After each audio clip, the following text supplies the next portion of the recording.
जय माता दी। नवरात्रि का पर्व हिंदू धर्म के मानने वालों के बीच बहुत ही महत्वपूर्ण स्थान रखता है। वैसे तो एक साल में कुल 4 नवरात्रि आती हैं, परंतु हम सब के बीच शारदीय नवरात्रि का विशेष स्थान होता है। इसमें हम सभी भक्तगण माँ दुर्गा के 9 रूपों की पूजा करते हैं। प्रत्येक दिन इनके अलग रूप की पूजा करते हुए भक्त माँ दुर्गा से आशीर्वाद प्राप्त करते हैं। हर बार की भांति इस बार भी माँ दुर्गा सिंह पर सवार होकर भक्तों के पंडाल में अवतरित होती हैं। भक्तगण हर नवरात्रि के अवसर पर जगह जगह पर पंडाल लगाते हैं। परंतु क्या हम जानते हैं माँ दुर्गा केवल सिंह की सवारी ही क्यों करती हैं? आइए चलिए जानते हैं आखिर सिंह कैसे बना माँ दुर्गा का वाहन। इस रोचक कथा के थ्रू चलिए समझे इस कहानी को। धार्मिक मान्यताओं के अनुसार एक बार भगवान शिव अनंत काल के लिए समाधि में लीन हो गए थे। इस दौरान माँ पार्वती उनकी प्रतीक्षा करती रही, परंतु जब काफी समय बीत गया और वे नहीं आए तो माँ पार्वती भी कैलाश पर्वत छोड़कर घने जंगल में तपस्या करने चली गई।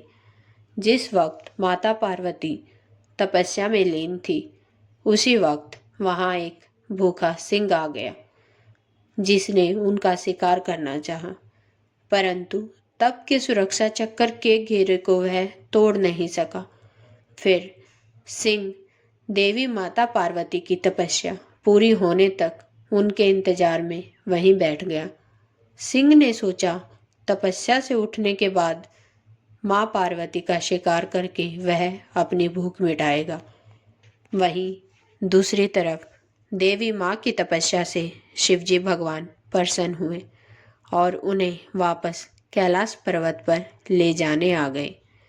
जब माता पार्वती चलने के लिए उठी तो उनकी निगाह सिंह पर पड़ी। तब उन्होंने अपनी योग दृष्टि से सिंह की इच्छा के बारे में जान लिया था।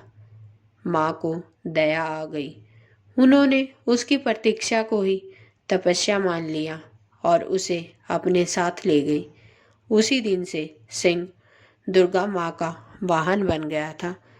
दोस्तों, नवरात्रि के 9 दिनों में हम माँ दुर्गा के 9 रूपों में पूजा करके माँ से सुख समृद्धि का आशीर्वाद मांगते हैं। दोस्तों, शेर जो कि माँ को खाने के इरादे से आया था, उसको भी माता पार्वती ने क्षमा करके अपना वाहन स्वीकार कर लिया। तो हाँ, यदि हम सच्चे हृदय से माँ की सेवा भावना से भक्ति करें तो माँ तो बहुत ज़्यादा दयालु है। वो अपने भक्तों के सब कष्टों को दूर करके हमें आशीर्वाद देगी, अपना प्यार देगी। दोस्तों, आपको ये कहानी कैसी लगी है? अगर पसंद आई है तो इस कहानी को लाइक कीजिए और शेयर कीजिए।